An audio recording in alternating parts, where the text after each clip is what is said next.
So we're going to look at the Chapter 2 review. So first couple of problems, we are looking at the domain and range of a function. So let's take a look here. So in this first one, we're given a relation and we want to find the domain and range. So to recall, the domain are going to be all of your x values of the function, and then the range are going to be all of your y values.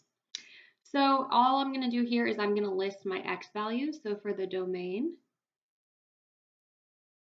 I'm going to go, okay, these are my x values because in an ordered pair, we always go x comma y.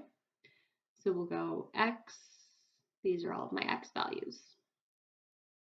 So I have -4.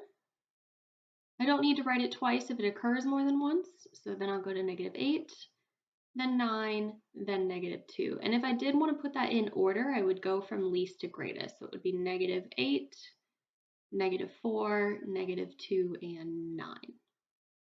And then I can put these little curly brackets around it. And that's my domain. Then my range is going to be all of my y values. So my range is going to be these values here. So I've got -8, -3, +1, -7, and -5. Again, if I do want to put this in order, I would go -8, -7, -5, -3, and +1. We're doing the same thing with number 2. So the domain would be all of my x values.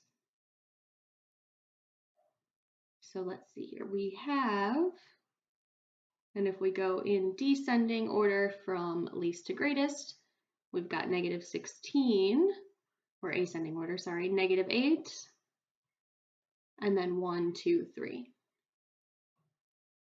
And then my range is going to be, let's see here, -3, -10, 3, -1, and 4. So -10, -3, -1, 3, and 4.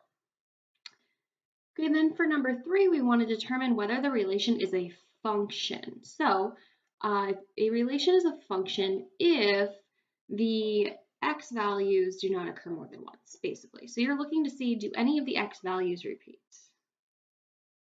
Okay, do any of my domain values repeat here? So if I look at this, let's see, I have x values of 1, 1, those repeat. So because 1 repeats, we say that this is not a function. Okay, so that's all you're doing. You're just looking at the x values. If any of them repeat, it is not a function.